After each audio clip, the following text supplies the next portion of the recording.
सुरेशं विश्वाधारं गगनसदृशं मेघवर्णं शुभांगं लक्ष्मीकान्तं कमलनयनं योगिभिर्ध्यानगम्यं वन्दे विष्णुं भवभयहरं सर्वलोकैकनाथं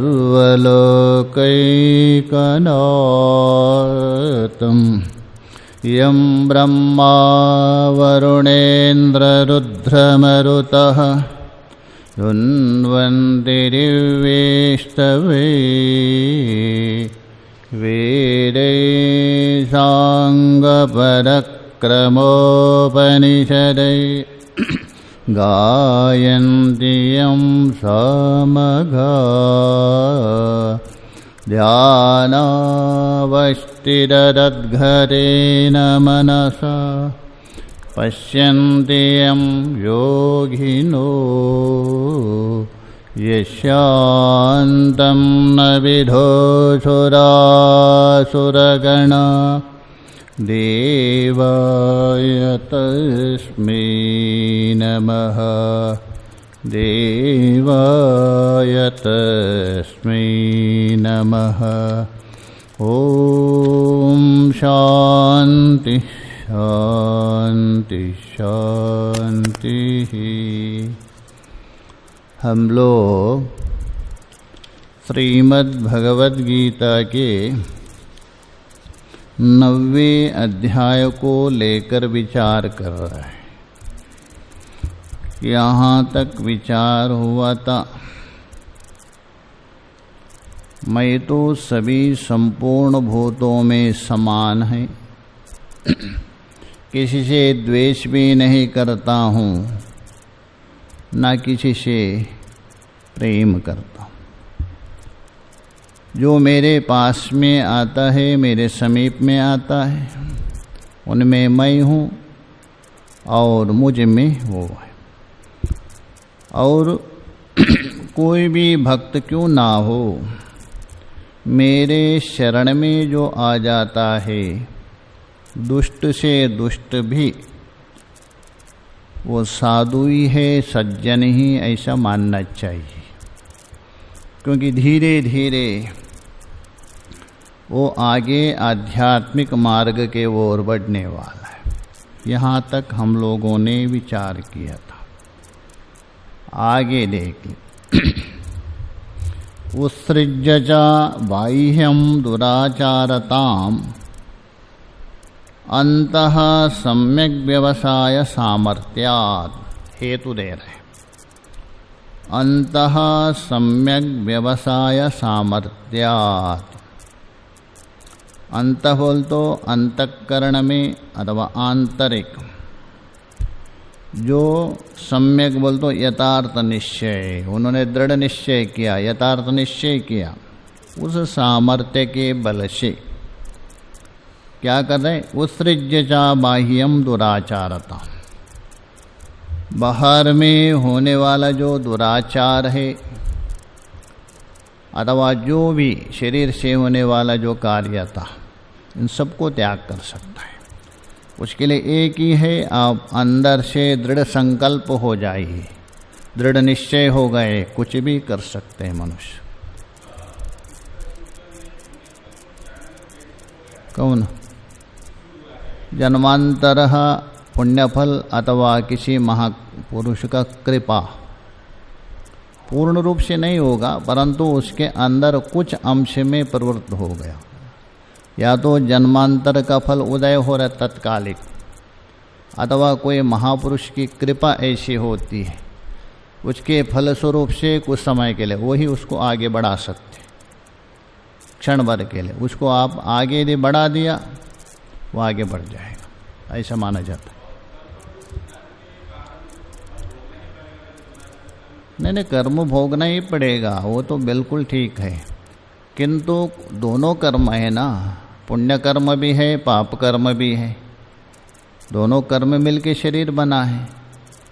इसलिए उस समय में यदि देखिए दोनों कर्म होने पर जो आपको सब फल मिलता है कर्म के अनुसार, पहले भी एक मैंने दृष्टांत दिया था, कितने भी अच्छा बीज क्यों ना हो, यदि वहाँ की जमीन सहायक यदि अच्छा ना हो फल अच्छा नहीं होता है। वैसे ही यदि कोई अच्छा संस्कार मिल गया तभी उसके अंदर जो है अच्छा संस्कार वो जग हो जाता है। क्या दुष्ट के अंदर धर्म नहीं है क्या? शरीर बना है ना, वो जग जाता है। अच्छे व्यक्ति भी यदि खराब संस्कार कर दिया, अच्छा संस्कार दब जाएगा, खराब प्रकट होता है। ये संग से होता है, संग का प्रभाव ऐसा है, देखा जाता है। जैसा वाल्मीकि बन गया ना वो, इसलिए क्यों नारद जैसा महापुरुष के संग किया है, इसलिए महात्माओं का संग का विशेषता है ना, संतों का संग का विशेषता है क्यों, इसीलिए कर्मफल नहीं समाप्त नहीं होगा जब तक ज्ञान नहीं तो समाप्त नहीं होगा। संग के फल से क्या होगा, उसके अंदर छुपा हुआ सत्कर्म है वो जग गया। वो जगते जगते यदि इतना बढ़ जाएगा, पीछे धकेलते रहेंगे अन्य कर्मों को, जिस समय ज्ञान होगा वो भी समाप्त होगा। इसलिए कि शास्त्र क्या बोल रहे हैं, यह चेद अवेदित, यदि आप जान लिया अच्छी बात है, यदि नहीं जान लिया ऐसा पुण्य कर्म कर दीजिए, पाप कर्म को धकेलते रहेगा पीछे, और जिस समय ज्ञान होगा ज्ञानाग्नि नष्ट होगा। दो ही काम समाप्ति के लिए, दो ही, या भोग से या ज्ञान से, तीसरा नहीं। तो ये पीछे जाता है। वो प्रबल कर्म है ना, पुण्य इतना बलवान हो रहे तो उसको पीछे धकेलते हैं, नष्ट नहीं होते। तो ये बोल रहे दुराचारम अंत सम्यक व्यवसाय सामर्थ्याद, उसके सामर्थ्य से वो संकल्प करता है और बाह्य दुराचार छोड़ देता है। उसी को ही बता देंगे, क्षिप्रम भवति धर्मात्मा शाश्वत शांतिम निगच्छति कौन्तेय प्रतिजानीहि न मे भक्ता प्रणश्यति। तो दुराचारी भी यदि क्यों ना हो, किसी संत के कृपा से भगवान के शरण में आ गए हो, क्षिप्रम भवति धर्मात्मा, और शीघ्र ही वो जाके आगे धर्मात्मा बनने वाला है, धीरे धीरे जाए। शीघ्र का मतलब साधना जैसा करेंगे वैसा वैसा। शाश्वत शांतिम निगच्छति, इतना ही नहीं, जैसा जैसा साधना आगे बढ़ते रहेंगे वो पाप पीछे जाते रहेगा और ज्ञान हो जाएगा और शाश्वत शांति को भी प्राप्त कर सकता है। हे कौन्तेय, हे कुंती पुत्र, प्रतिजानीहि न मे भक्तः प्रणश्यति। तू यह निश्चित प्रतिज्ञा कर, भगवान को कहना चाहता मैं प्रतिज्ञा करता हूँ मेरा भक्त नष्ट नहीं होता है, किंतु भगवान नहीं बोल रहे तुम प्रतिज्ञा करो, क्योंकि भगवान प्रतिज्ञा से परे है, इसलिए वो प्रतिज्ञा नहीं कर सकता। इसलिए अर्जुन के द्वारा प्रतिज्ञा करवा रहे अपने भक्त के द्वारा, एक ये, और दूसरा है भक्त का मान बढ़ाने के लिए उनके द्वारा करवा रहे, भगवान स्वयं नहीं कर रहे। पीछे भी बताया ना, निमित्त मात्रा भव सव्यसाची, तुम निमित्त बनो, सारा मार रहा हूँ मैं, तुम निमित्त बनो, ये भक्त का मान बढ़ाने की। न मे भक्ता प्रणश्यति, अर्थात तू यह निश्चय करो, प्रतिज्ञा करो, मेरा भक्त कभी नष्ट नहीं होता है, मतलब अधोगति को नहीं। प्रणश्यति बोल तो नष्ट नहीं होना ये नहीं लेना, अधोगति को नहीं जाएगा, कभी ऊपर ऊपर जाएगा, आगे आगे बढ़ेगा, नीचे नहीं आ सकता, क्योंकि मेरे शरण में आया है। ये बता भाष्य में देखिए, क्षिप्रम बोल तो शीघ्रम भवति, ज़्यादा समय नहीं लगेगा, जल्दी से जल्दी। धर्मात्मा, अभी तक अधर्मात्मा था, दुराचारी था, वो आगे धर्मात्मा बन जाएगा।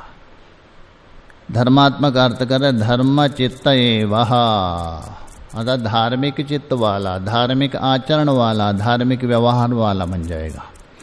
शाश्वत बोल दो नित्यम, परमात्मा रूप शांति है।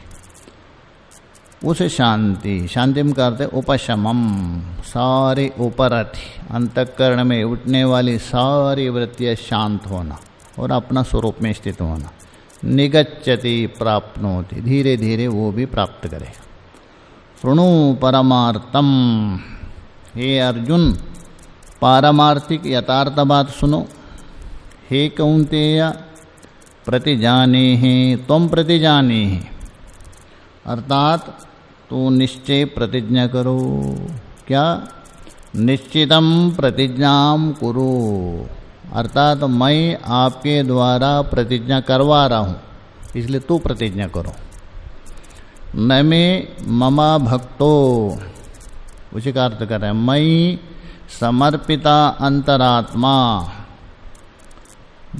मैं बोलता हूँ मुझे परमात्मा को, अथवा परमात्मा में अपना अंतरात्मा बोलते, अंतःकरण बिल्कुल समर्पण कर दिया। आगे बताएंगे, सारा परमात्मा में समर्पण किया। ऐसा जो अंतरात्मा, जिसने अंतःकरण समर्पण किया, ऐसा जो मेरा भक्त न प्रणश्यति न अधो गच्छति, वो अधो नहीं जाएंगे, अर्थात उसकी उन्नति होते जाएंगे, आगे आगे बढ़ते जाएंगे। किंच,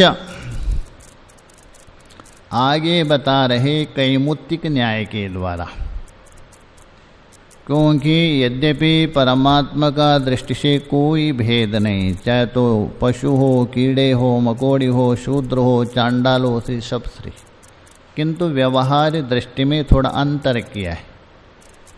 किया हुआ कर्म के फलस्वरूप शरीर प्राप्त हुआ है, इसलिए थोड़ा तारतम्यता अधिकारी।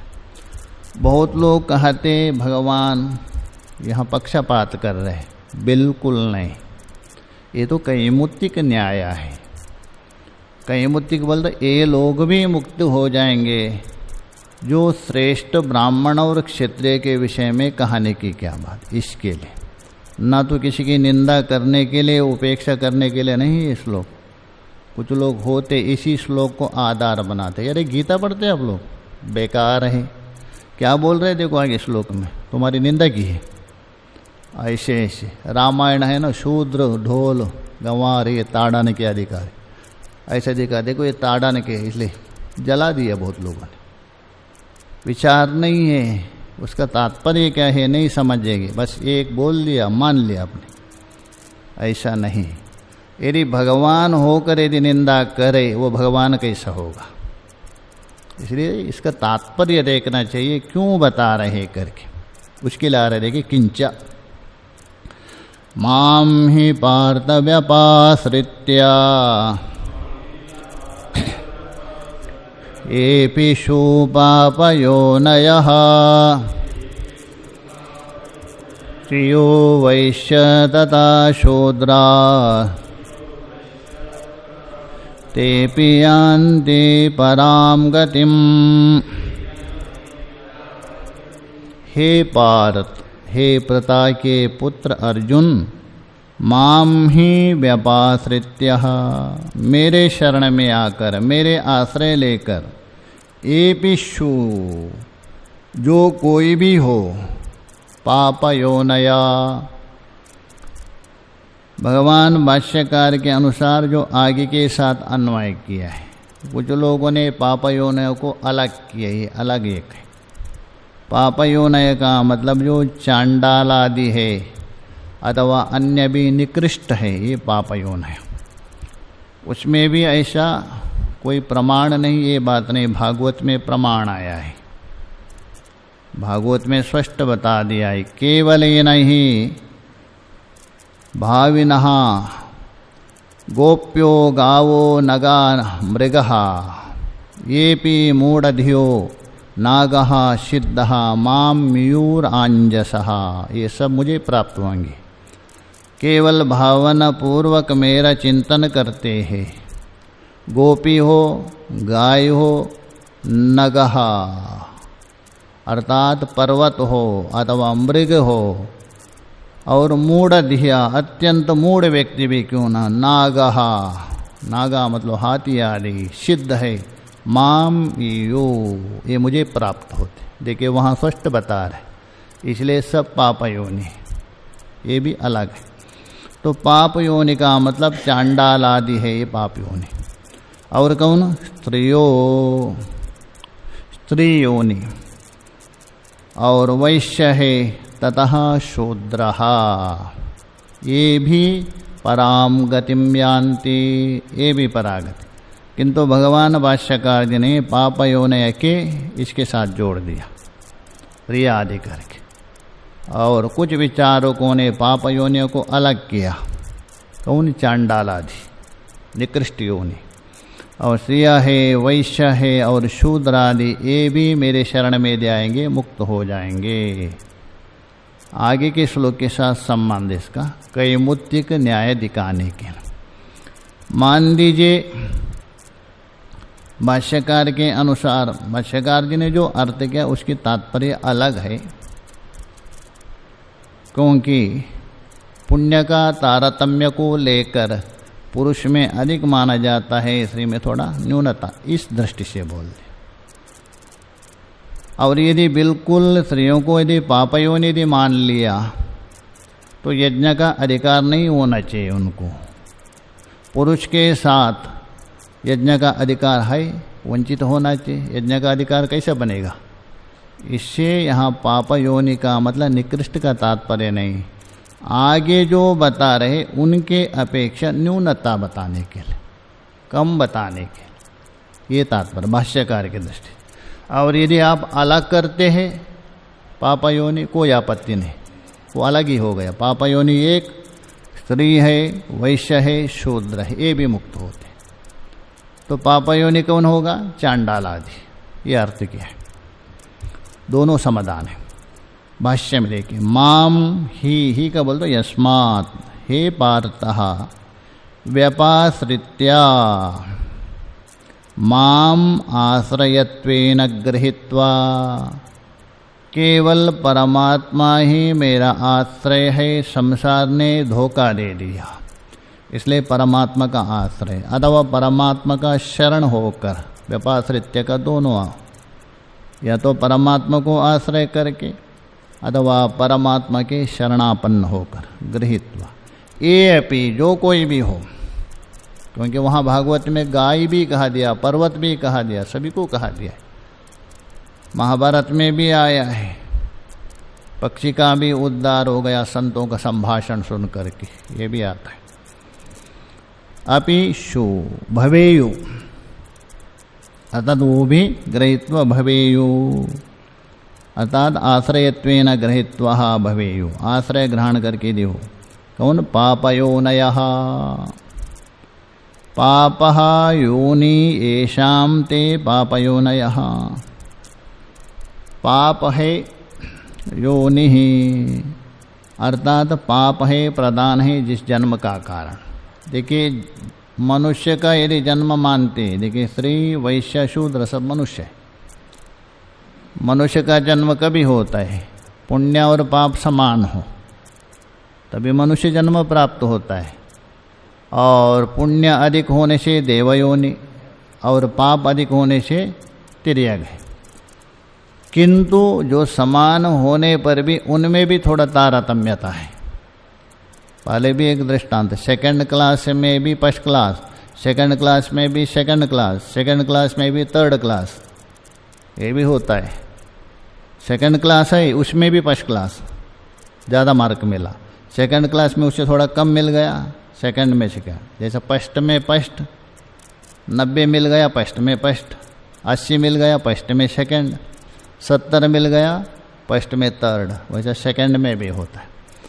ये ब्राह्मण क्षत्रिय के अपेक्षा इनका थोड़ा पुण्य कम है इनका, इसलिए स्त्री योनि में गए, इस दृष्टि से बोल रहे।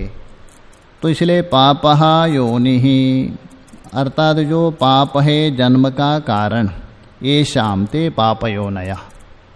केवल पाप मात्र नहीं लेना तभी मनुष्य बनेगा नहीं, पाप अधिक है थोड़ा सा।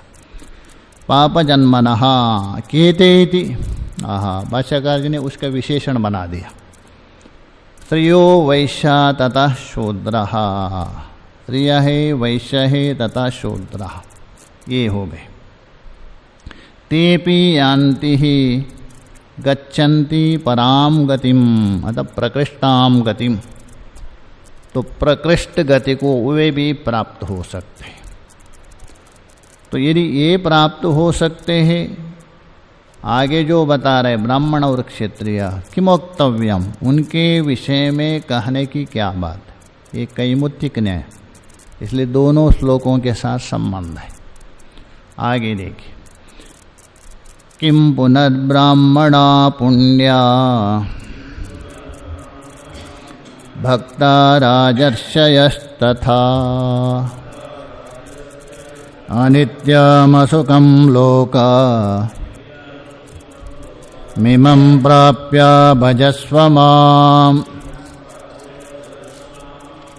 किम पुनर्ब्राह्मणः, पुण्यः, पुण्य को आगे जोड़, पुण्यः ब्राह्मणः किम पुनः, ब्राह्मण तो पुण्यात्मा होते हैं, तभी वो ब्राह्मण शरीर प्राप्त हुआ है उसका।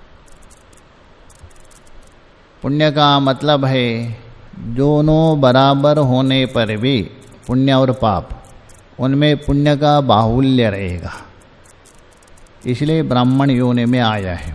तो इसलिए बोल रहे पुण्यः किम पुनः, बोल तो पुनः इनके विषय में कहने की क्या बात है। पुण्य ब्राह्मणः, पुण्यशील है ब्राह्मण, और भक्ता राजर्षयः ततः, ये भगवान के भक्त है, ऐसा कौन, राजर्षया। राजर्षय मतलब राजा होते हुए भी ऋषित्व को प्राप्त होते हैं, वो राजर्षि कहते हैं। ब्राह्मण होते हुए ऋषित्व को प्राप्त करते हैं, ब्रह्मर्षि कहते हैं। देवता होकर ऋषित्व को प्राप्त होते हैं, देवर्षि नारद, ब्रह्मर्षि वशिष्ठ, राजर्षि विश्वामित्र आदि, ऐसा मानते। ऐसे जो राजर्षि है बहुत बड़े बड़े भक्त होते हैं, देखा जाता है पुराण में, अपना शरीर ही दिया है, हाथ भी काट के दिया है। रघुवंश में देखिए, केवल एक कबूतर को बचाने के लिए शिवी ने सब कुछ दिया था।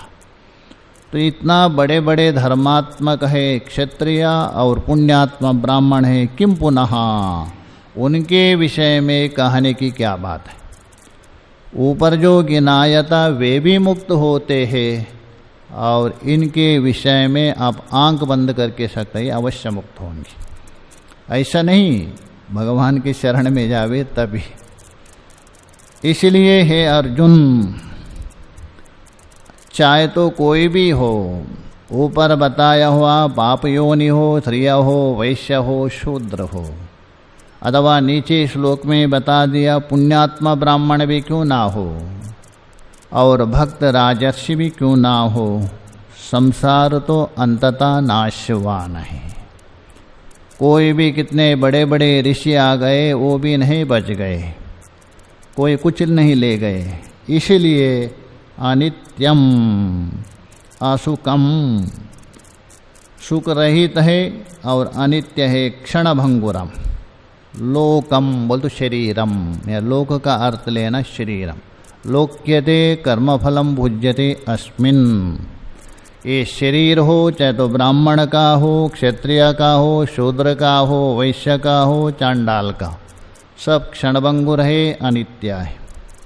लोकम इमं प्राप्य, ऐसा जो मानुष्य शरीर को प्राप्त करके, तो ये जो क्षणिक है और सुख रहित है, उसमें मनुष्य शरीर श्रेष्ठ माना है अन्य के अपेक्षा। इसलिए कहा दिया महाभारत में, सोपानभूतम मोक्षस्य मानुषम प्राप्य दुर्लभम यस्तारयति नात्मानम किम ततः पापतरोन्य, उसे पापतर कौन है।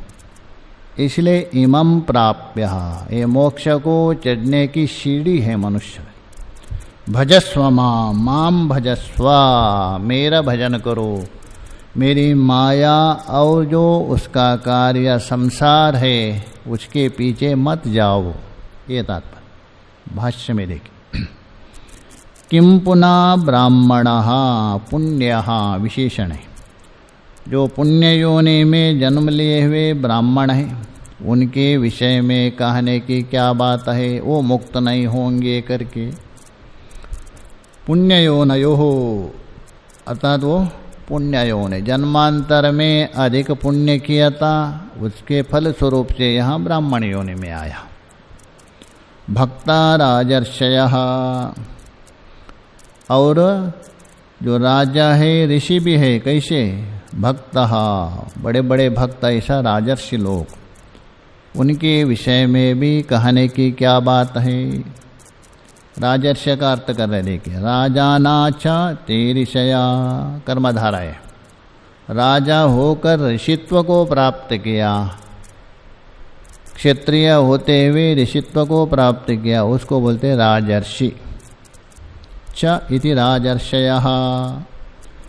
यथा एवं, यथा बोल दो यस्मात्, क्योंकि ऐसा होने से।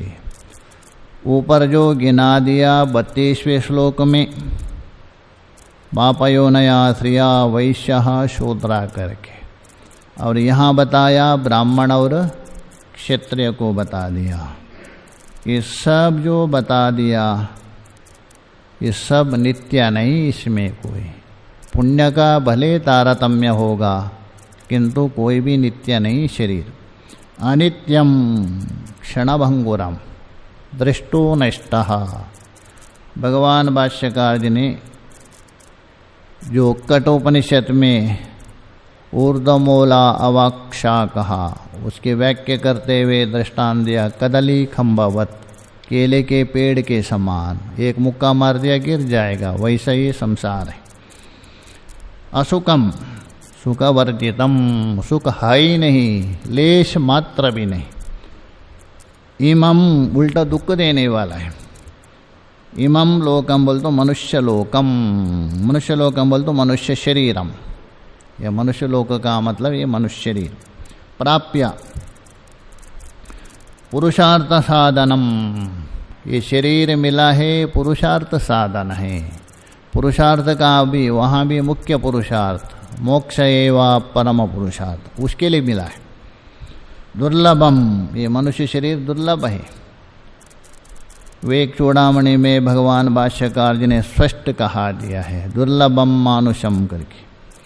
ऐसा जो दुर्लभ मनुष्यत्व को प्राप्त करके भजस्व बोल तो सेवस्व माम, इस शरीर को व्यर्थ गवाओ मत, केवल भोग में ही इसको प्रवृत्त मत करवाओ, योग के लिए लगाओ, परमात्मा के लिए।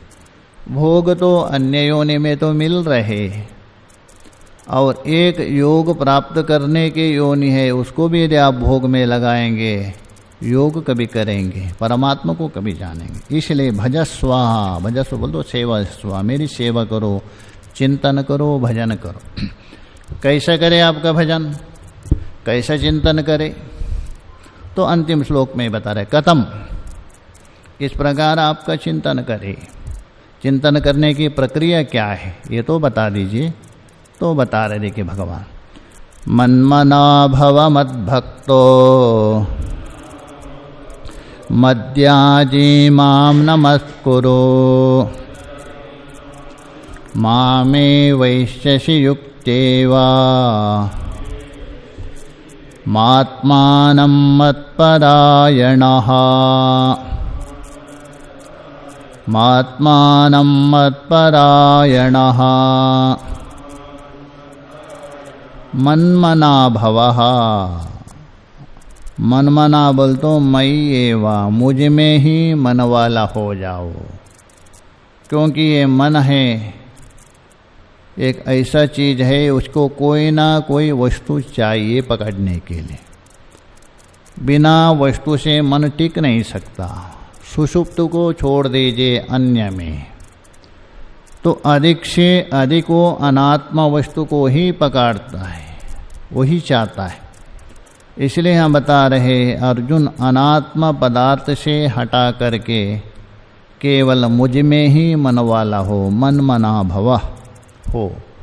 मद भक्ता भवा, भव को यहाँ भी जोड़ दीजिए। और पीछे जो बताया ये भी अन्य देवता करके अलग अलग बताया था। कुछ लोग अन्य देवता की उपासना करते हैं, कुछ राक्षसों की उपासना करते हैं, भेताल आदियों के, वो नहीं। उससे आपको क्षणिक तुच्छ भोग पदार्थ मिल सकता है, कोई संदेह नहीं, किंतु परम शांति नहीं मिल सकती, उल्टा आपको दुख देगा। इसलिए बोल रहे हैं मदयाजी। मदयाजी बोल तो मेरा ही भक्त बनो, मेरा ही यजन करो, मेरा ही भक्ति करो। मदयाजी का मतलब मेरा हवन करो, बोल तो ये नहीं लेना भगवान को उठा के हवन करे करके, ऐसा नहीं लेना। शब्दार्थ तो समझना चाहिए। जैसा तो एक गांव था कोई,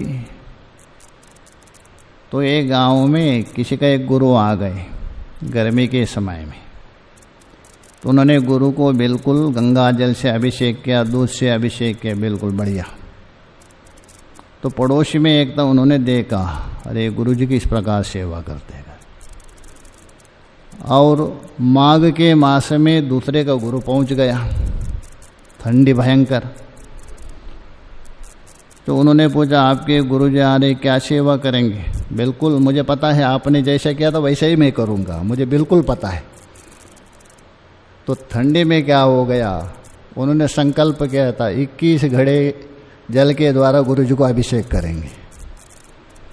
अब इतनी ठंडी है, लाके गुरु जी के ऊपर जल डाल दिया।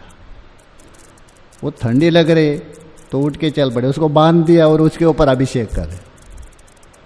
तो ऐसा नहीं है, मतलब आप जो कर रहे समय के अनुसार विचार पूर्वक। इसलिए मदयाजी बोल तो भगवान को यजन नहीं करना।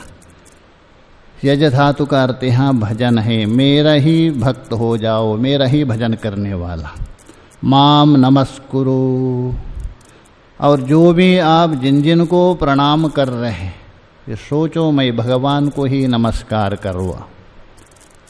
जहाँ भी आप प्रणाम कर रहे हैं, दंडवत प्रणमो भौमो आखर्व चांडालवत, भागवत में बोल रहे हैं दंडवत प्रणाम करो।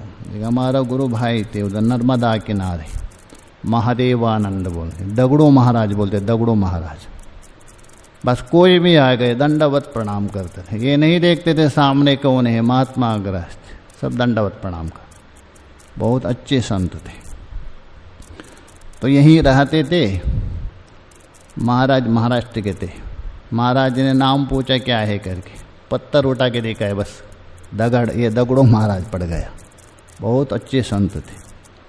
तो इसलिए बोल रहे मेरा ही नमस्कार करो। मामेवह एष्यसि, तभी जाके आप मामेवा, मुझको ही आप प्राप्त हो जाएंगे, मेरा स्वरूप हो जाएंगे। कैसा, वहाँ से लेना।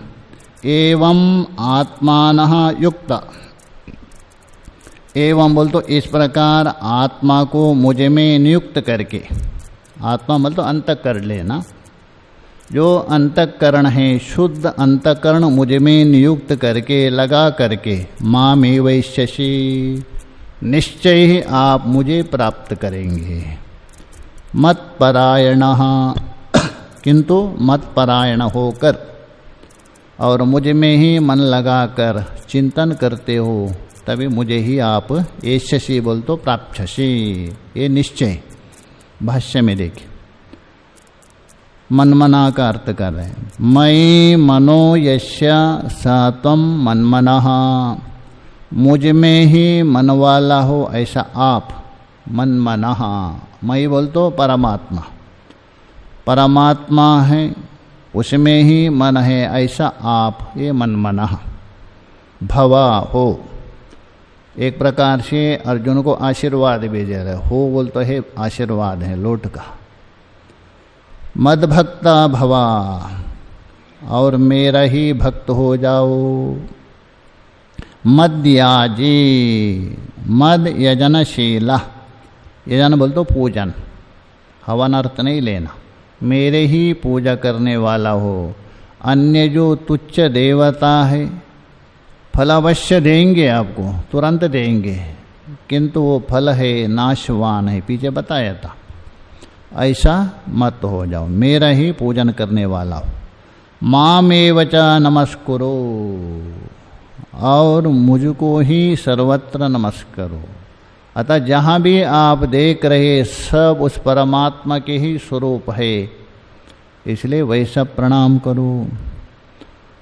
तो इसलिए मामेव, यदि कहे भगवान दिखता नहीं सर्वत्र, कैसा करेंगे? जो भी आपको देख रहे ये मेरा आराध्य भगवान है, उस दृष्टि से प्रणाम करो।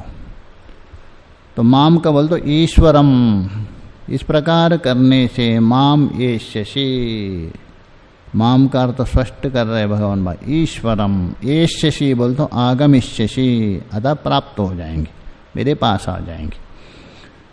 किंतु ऐसा नहीं, युक्त्वा समादाय चित्तम, बिल्कुल चित्त को समाहित करके चिंता न करो, ऐसा नहीं।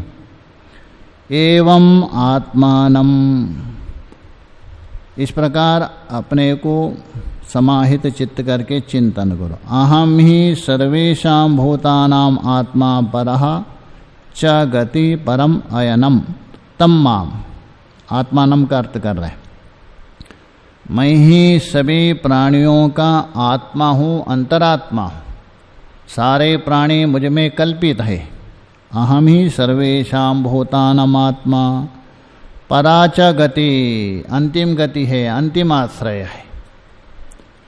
परम आयनम, परम आयन बोल तो परम स्थान है, परम आश्रय है, उससे आगे कोई आश्रय नहीं, अंतिम आश्रय है। तम माम, ऐसा मुझको आत्मानम, एवं भूतम आत्मानम, ऐसा आत्मस्वरूप मुझको, आत्मा का विषय ये व्याख्या किया। उस आत्मा को, कैसा आत्मा? सभी प्राणियों का अंतरात्मा हूँ, परम गति हूँ और परम आश्रय हूँ, ऐसा आत्मारूप मुझको। एवं भूतम एष्यसि इति अतीतेन पदेन संबंधः, वो जो एष्यसि है वो अतीतेन, अर्थात जो अतीत पद है उसके साथ संबंध प्राप्त हो जाएंगे। इस प्रकार जो अतीत है उसके साथ संबंध करो। तो एष्यसि इति अतीतेन पदेन संबंध मत्परायण सन इत्यर्थ।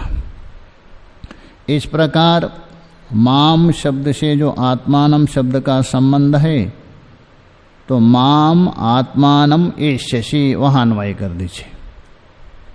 माम आत्मानम एष्यसि, माम पहले आ गया, उसके बाद एव एष्यसि युक्तेवम आत्मानम, आत्मानम आगे बढ़ाए बहुत, बीच में व्यवधान आ गया।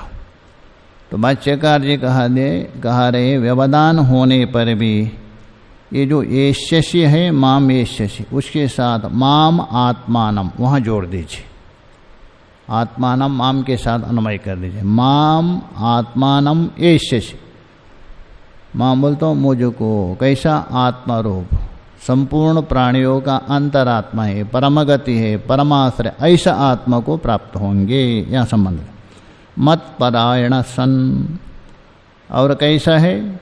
मुझ में ही परायण है, मुझ में ही आश्रय है, मैं ही परम गति है, ऐसा होकर यदि चिंतन करे वो मुझे प्राप्त होगा।